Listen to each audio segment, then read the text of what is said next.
Class 10th math chapter 1, इसका क्या नाम है? वास्तविक संख्याएं, चैप्टर 1। तो फ्रेंड्स, आज के इस वीडियो में यह चैप्टर 1 का कंप्लीट नोट्स देखने वाले हैं, ठीक है। और इसमें आपको टोटल आपका है प्रश्नावली 1.1 से 1.4 तक, ठीक है। तो देखो, इसमें आपको क्या क्या मिलने वाला है। इस वीडियो में आपको क्या है, इस वीडियो में आपको मिलेगा संपूर्ण नोट्स। नंबर 2 मिलेगा A to Z प्रश्नावली मिलेगा। नंबर 3 A to Z नियम आपको मिलेगा। Number 4 A to Z questions मिलेगा, ठीक है। ऐसा नहीं है मैं कोई क्वेश्चंस ना बताऊं, स्किप नहीं है, A to Z क्वेश्चंस आपका है। और नंबर 5 ये है, यह चैप्टर पूरी तरह से कंप्लीट है, ठीक है। चलो चलते हैं फिर अपने आगे टॉपिक की ओर। और हाँ, हम प्रश्नावली को देखने से पहले, उससे पहले हम देखेंगे इसका और जो भी इसके बारे में, इसका इंट्रोडक्शन, इसका बेसिक, इसका नियम फार्मूला जो भी है वो हम देखेंगे सबसे पहले। उसके बाद से हम देखेंगे प्रश्नावली, ठीक है। चलो चलते हैं। तो देखो भाई, चैप्टर 1 इसका नाम क्या है? वास्तविक संख्याएं। इसे बोलते हैं इंग्लिश में रियल नंबर्स, ठीक है। तो देखिए, हम A to Z प्रश्नावली का नोट्स देखने से पहले यह चैप्टर का स्टार्टिंग है ना, तो इसके बारे में जानते हैं डिटेल में, ठीक है। कुछ पॉइंट्स जैसे कि वास्तविक संख्याएं, प्राकृतिक संख्याएं, पूर्ण संख्याएं, पूर्णांक, ये सब क्या होती है, इनकी परिभाषा क्या है, ठीक है। तो उसके बाद से हम A to Z प्रश्नावली का नोट्स देखेंगे, ठीक है। तो हम स्टार्ट करते हैं 1 से। नंबर 1 पॉइंट ये है, वास्तविक संख्या किसे कहते हैं? Real numbers. और हाँ, बैकग्राउंड वाइज थोड़ा बहुत ज़्यादा आ रहा होगा तो उसको मैनेज करना प्लीज़, ठीक है। रियल नंबर्स कहते हैं इंग्लिश में परिमेय संख्याएं और अपरिमेय संख्याएं मिलकर वास्तविक संख्याएं कहलाती हैं। एग्जाम्पल देखो, इसे दिखाते हैं हम R से। जैसे एग्जाम्पल ले लो, 8, 6, 2 प्लस में √5, 3/5, 0 अनंत तक होती है। मतलब जो संख्या परिमेय नहीं होगा वो होगा हमारा अपरिमेय, और जो अपरिमेय नहीं होगा वो होगा परिमेय संख्या। दोनों संख्या मिलाएंगे ना तो उसे बोलते हैं वास्तविक संख्या। इसका परिभाषा या इसका एग्जाम्पल हो जाएगा। नंबर 2 पॉइंट देखो, प्राकृतिक संख्या है नेचुरल नंबर्स। गिनती की संख्याओं को ही प्राकृतिक संख्या कहते हैं। देखो, इतना छोटा सा है, परिभाषा आप याद कर लेना। ये सब 6, 7, 8 में पढ़ चुके हो, ये तो मैं रिपीट कर रहा हूँ, ठीक है, ताकि ये चैप्टर इसी के आधार पे है ना, वास्तविक संख्याएँ। तो हम संख्याएँ से रिलेटेड A to Z देखते हैं। तो इसका एग्जाम्पल क्या हो जाएगा? 1, 2, 3, 4, 5, 6, 7, ये इसका हो जाएगा एग्जाम्पल। इसको दिखाते हैं N से। पूर्ण संख्या है, पूर्ण संख्या कहते हैं इंग्लिश में होल नंबर्स। प्राकृतिक संख्याओं के समूह में 0 मतलब 0 को सम्मिलित करने पर प्राप्त संख्याएं पूर्ण संख्या कहलाती है। देखो, ये हमारा क्या है, 1 से यहाँ तक क्या है, प्राकृतिक संख्या है। तो उसमें हम 0 को जोड़ दिया, अब इसे हम बोलेंगे पूर्ण संख्या है। इसका परिभाषा हो जाएगा, इसका हो जाएगा इसका एग्जाम्पल, और इसको W से दिखाते हैं।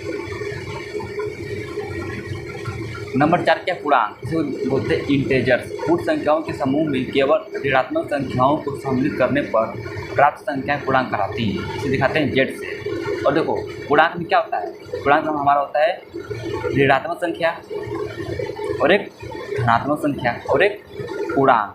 0 क्या है? 0 हमारा ना तो धनात्मक है और न ही ऋणात्मक है, यह केवल पूर्णांक होता है। तो पूर्णांक में 3 टाइप के नंबर होते हैं, एक ऋणात्मक और एक धनात्मक और एक पूर्णांक। ये हो जाएगा इसका परिभाषा, ये हो जाएगा इसका एग्जाम्पल।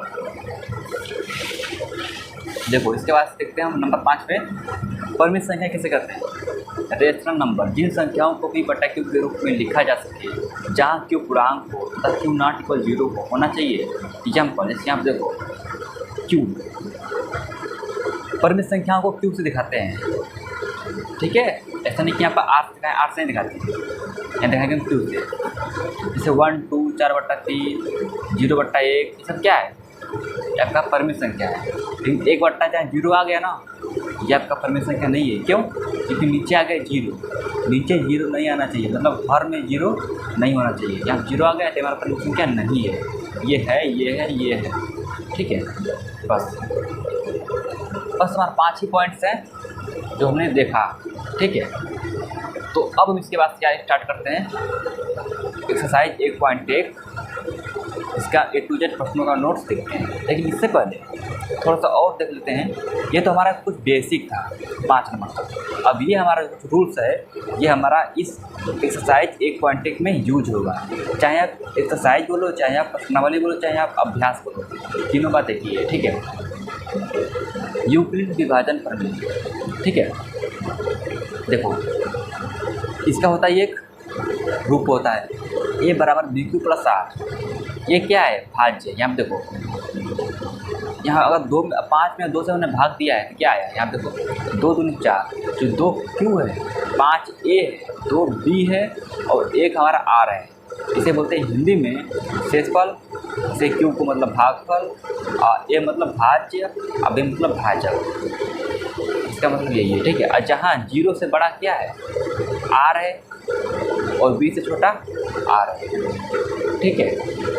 चलो ये कुछ इसका पॉइंट्स है, और इसका हो जाएगा, इसका हमने इसका हल करके थोड़ा बताया हुआ है कि चरण 1 में 5 बराबर, मतलब इस सूत्र के आधार पर इसको हमने रखा हुआ है, ठीक है। तो हमारा भाज्य हो जाएगा, ठीक है। भाज्य हमारा ये हो जाएगा भाज्य, तो ये हमारा क्या है? भाज्य। अब यहाँ बराबर लिख देंगे, ठीक है, बराबर बी हमारा क्या है? बी हमारा 2 है, 2 हो जाएगा। यहाँ बीच में क्या है? गुणा होता है, यहाँ गुणा हो जाएगा। फिर क्यू हमारा 2 है, यहाँ 2 हो जाएगा। यहाँ प्लस है तो यहाँ प्लस लिख दो। आर क्या है? आर हमारे यहाँ पे 1 है, 1 हो जाएगा। इस तरह से हमारा ये हो जाएगा। और ये कब तक होता है? ये कब तक हल होता रहेगा? जब तक शेषफल 0 ना हो जाए। तो यहाँ शेषफल 0 हो चुका है, ठीक है। जब शेषफल 0 हो जाए जिसे बोलते हैं, मतलब शेषफल 0 होना चाहिए, तभी हमारा इसका स्टेप आ पाएगा, ठीक है। चलो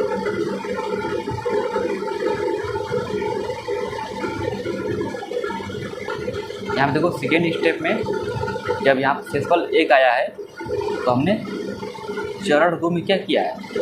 2 को यहाँ लिखा है और 2 में 1 से भाग कर दिया है। एक तो कदो 2 यहाँ पे कट चुका है, तो यहाँ कट चुका है, शेषफल 0 आ चुका है, तो स्टेप 1, इसका 1 हो जाएगा इसका आंसर। ये था कुछ बताने वाली चीज़ें जो मैंने आपको समझा दिया, कुछ नियम फार्मूला जो भी था बता दिया। अब देखते हैं इसका A to Z प्रश्नों का नोट, ठीक है। तो देखो भाई ऐसे करते हैं ना हम, देखो चैप्टर 1 में 4 प्रश्नावली है, ठीक है। तो चारों प्रश्नावली का कुछ रूल्स यूज हुए हैं, तो हम चारों प्रश्नावली का नियम पहले देख लेते हैं, उसके बाद से एक्सरसाइज बाय एक्सरसाइज क्वेश्चंस का नोट्स देख लेंगे। अब देखो इसके पहले क्या था? एक्सरसाइज 1.1 का नियम था, ठीक है, मतलब रूल्स है। अब देखेंगे हम एक्सरसाइज 1.2 का रूल्स, इसमें कुछ आपको पॉइंट्स याद करना होगा। विभाज्यता का नियम, विभाज्यता का नियम क्या होता है? यहाँ से यहाँ तक आप पढ़ लो, ठीक है, आपको पता लग जाएगा। हम तो बस एक नोट्स है ना, इसमें हम क्या ही आपको समझाएं। नंबर 1 2 से विभाज्यता का नियम क्या होता है? यहाँ से यहाँ तक आपका है परिभाषा, इसका हो जाएगा इसका एग्जाम्पल, ठीक है। नंबर 3 से विभाज्यता का नियम क्या होता है? यहाँ से यहाँ तक आपका है परिभाषा, या हो जाएगा इसका एग्जाम्पल, ठीक है। आप सोच रहे होगे मैं समझा नहीं रहा हूँ, तो भाई नोट्स में समझाया नहीं जाता है, ठीक है।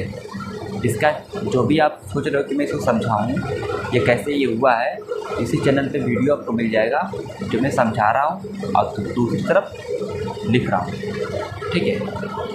ये तो एक नोट्स का। नंबर 4 पे देखो, जब का परिभाषा इसका हो जाएगा, चाहे आप परिभाषा ऐसे लिखो चाहे ऐसा लिखो, ठीक है। अब इसका हो जाएगा इसका एग्जाम्पल ये। अब तो जाओ था नंबर पे 5 से विभाज्यता का नियम क्या होता है? यहाँ से यहाँ तक परिभाषा है, इसका हो जाएगा इसका एग्जाम्पल। ये नहीं है, ये है, ये है, ठीक है। नंबर 5 6 से विभाज्यता का नियम क्या होता है? जब हो जाएगा इसका परिभाषा, ये इसको हो जाएगा इसका एग्जाम्पल। जो ये नहीं है, ये नहीं है और ये है। देखते हैं आगे, देखो आगे भी देखो 7 से विभाज्यता का नियम है, 8 से भी है, तो इसका परिभाषा आप देख सकते हो, ठीक है। लेकिन हमें इसका एग्जाम्पल लेकर नहीं समझा जाएगा, क्यों? क्योंकि आपका इतना बहुत है, 6 तक विभाज्यता का नियम बहुत है, ठीक है। आगे भी लिखा हुआ है, आप चाहे तो परिभाषा लिख सकते हो, ठीक है ना। तो आप 6 तक ही पढ़ो, इतना बहुत है, ठीक है। तो चलो आप देखो, अगर आप चाहते हो कि मैं इसका एग्जाम्पल लेकर बस समझाऊँ बताऊँ ना, तो भाई इसी चैनल पर अपलोड है वीडियो, तो ये 2 से 15 तक, ठीक है, तो 2 से 15 तक विभाज्यता का नियम आप सर्च करना यूट्यूब पे मिल जाएगा, ठीक है, या फिर इसी चैनल पे आप जा सकते हो, मिल जाएगा आपको, ठीक है। देखो 2 से 15 तक ये आपका हो जाएगा परिभाषा, और 2 से 6 तक हमने आपको बताया एग्जाम्पल और परिभाषा सीखनी, ठीक है। और कुछ पॉइंट्स आपको इसमें कुछ याद रखना होगा।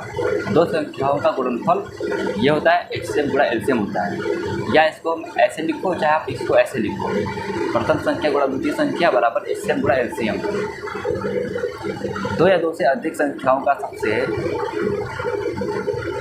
सामान्य गुणा, ठीक है। तो HCF का फुल फॉर्म क्या होता है? लीस्ट कॉमन मल्टीपल, लघुत्तम समापवर्त, इसमें घटाव इसको नहीं लिखेंगे। और HCF का मतलब क्या होता है? हाईएस्ट कॉमन फैक्टर, महत्तम समापवर्त, ठीक है। चलो अब नहीं है, अब ये चैप्टर 2 आ गया, तो हम चैप्टर 2 को नेक्स्ट वीडियो में देखेंगे, ठीक है। चलो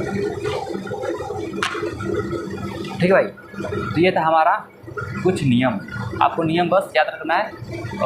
एक्सरसाइज 1.1 में और 1.2 में बस यही। अब इसके बाद से चैप्टर 1 में कुछ चीज़ें आपको याद नहीं रखना, अब उसको करेंगे, प्रश्नों का नोट्स देखते हैं। देखो भाई, एक्सरसाइज 1.1 का वॉल्यूम देखते हैं, इसका A to Z क्वेश्चन, उसके बाद से लिखेंगे इसका आंसर। तो देखो ये हमारा प्रश्नावली 1.1, ये अपना 1 से 5 तक है क्वेश्चंस, ठीक है। तो देखते हो अब इसके बाद इसके A to Z क्वेश्चंस का नोट्स। हाँ, और एक बात और, बैकग्राउंड वाइज बहुत ज़्यादा है, तो इसके लिए भाई सॉरी, ठीक है। देखिए ये हमारा क्वेश्चन नंबर 1 है, ठीक है। क्वेश्चन नंबर 1 का पहला है,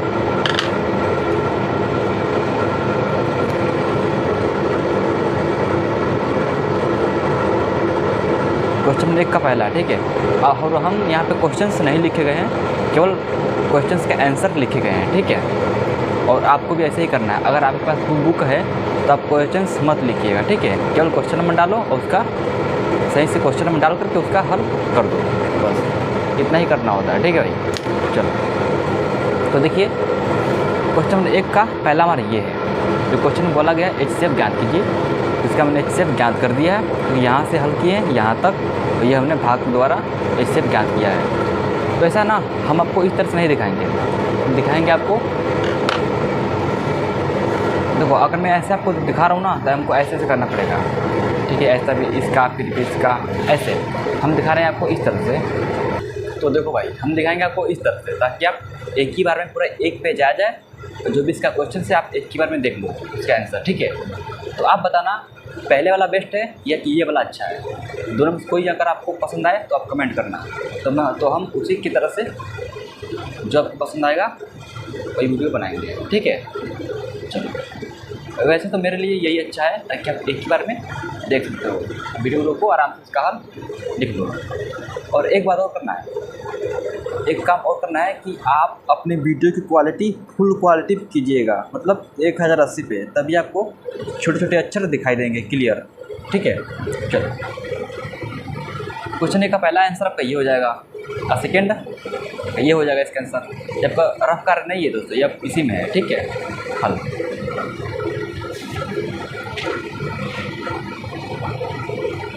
क्वेश्चन नंबर 3, ये आपका है थर्ड ऑफ क्वेश्चन। आप क्वेश्चन 2 हो गया स्टार्ट।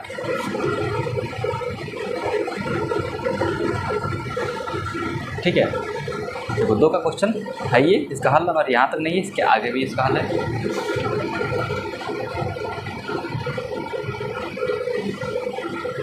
देखो उसके आगे हम हल करेंगे यहाँ तक, आपको उसके आगे हल करना है यहाँ तक। अभी हमारा क्वेश्चन 2 हो गया ख़त्म। अब देखते हैं क्वेश्चन नंबर 3। क्वेश्चन नंबर 3 देखो,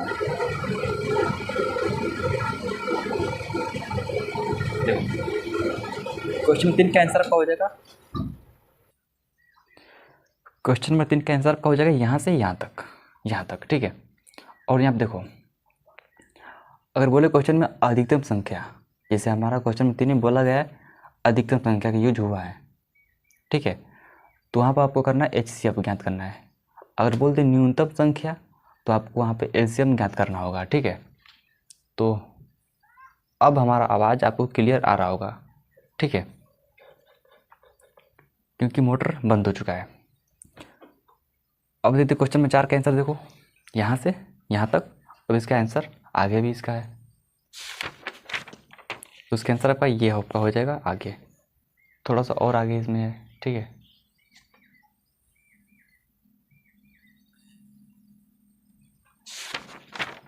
तो आपका क्वेश्चन नंबर 4 यहाँ तक है इसका हल। अब क्वेश्चन नंबर 5 देखो, इस प्रश्नावली का लास्ट क्वेश्चन यहाँ से यहाँ तक, इसके आगे यहाँ तक हमारा क्वेश्चन नंबर 5 हल हो गया है यहाँ तक। अब देखते हैं हम आगे प्रश्नावली 1.2। देखो प्रश्नावली 1.2 का पहले हम देखते हैं इसका A to Z क्वेश्चंस। अब देखते हैं इसका क्वेश्चन नंबर 1 का पहला क्वेश्चंस, ठीक है। तो इस प्रश्नावली 1.2 में आपका क्वेश्चन है टोटल 1 से 7 तक। तो हम A to Z क्वेश्चंस का नोट्स देखते हैं। एक का पहला इसका ये हो जाएगा इसका आंसर, और इसका सेकंड का ये, थर्ड का ये, थर्ड का ये है, और फोर्थ का ये हो जाएगा इसका आंसर। थर्ड का ये, फोर्थ का ये, पाँचवा का ये। नंबर आप यहाँ पे पढ़ा हुआ आप देख लो। अब क्वेश्चन 2 का पहला, इसका आंसर आपका ये हो जाएगा। जांच करना तो हमने जांच भी कर दिया है। और सेकंड का ये आपका हो जाएगा इसका आंसर, ये आपको 292 है, ठीक है। यहाँ पर दो थर्ड, यहाँ पर आपको हो जाएगा 3 का पहला, ये आपका इसका थर्ड का हो जाएगा इसका आंसर, ये आपको 3 का पहला हो जाएगा इसका आंसर। अब कुछ कट्टा पिट्टा इसको नहीं लिखना है। तो 3 का पहला में आपका है यहाँ तक है, ठीक है। अब 3 का सेकंड देखो, यहाँ तक इसका हो जाएगा इसका आंसर। 3 का थर्ड, ये आपका हो जाएगा इसका आंसर। चौथा का आंसर आपका हो जाएगा ये, अब पाँचवा का ये, ठीक है। और छठे का ये आपका हो जाएगा ये यहाँ तक, ठीक है। और सातवें का ये आपका हो जाएगा इसका आंसर।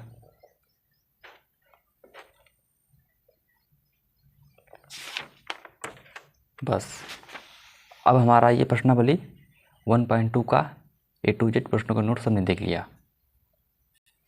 अब हम देखते हैं उसके बाद प्रश्नावली 1.3 या एक्सरसाइज 1.3, इसके देखते हैं नोट्स। पहले हम देखते हैं इसका A to Z क्वेश्चंस।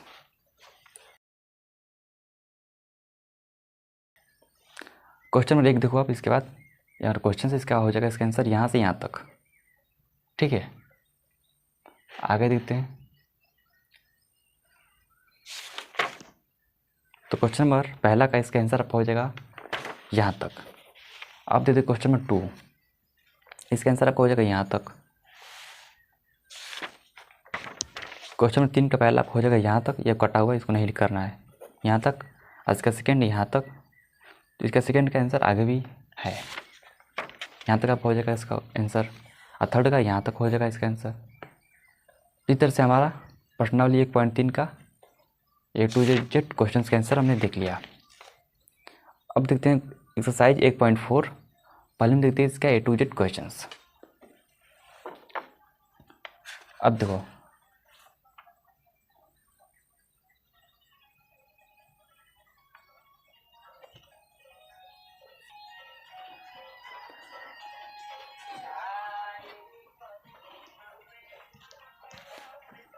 ठीक है, एक्सरसाइज 1.4 का क्वेश्चन नंबर 1 का पहला आपका ये हो जाएगा, ठीक है। और इसमें आपका टोटल क्वेश्चन है 1 से 3 तक है। तो एक का ये फर्स्ट पार्ट है, जो भी होगा A to Z देखेंगे, ठीक है। तो एक का पहला तो हमारा है प्रश्नावली 1.4 क्वेश्चन नंबर 1 से और आगे क्वेश्चन नंबर 2, 3। तो हम A to Z क्वेश्चंस का नोट्स देखते हैं कॉपी में, ठीक है। पहला आपका हमारा ये हो जाएगा, सेकेंड ये, थर्ड ये, चौथा ये, पांचवा ये, छठा ये, सातवां ये, आठवां ये, नौवां ये, फिर 10वां। अब देखो क्वेश्चन 2 का आंसर देखो आपका ये है, ठीक है, इसके आंसर पहला का ये, सेकंड का ये, और तीसरा का ये, चौथा का ये, पांचवा का ये, छठा का ये। अब देखो क्वेश्चन में तीन का पहला हमारा आंसर इसका ये हो जाएगा, और सेकंड का ये, और थर्ड का आगे दिखते हैं।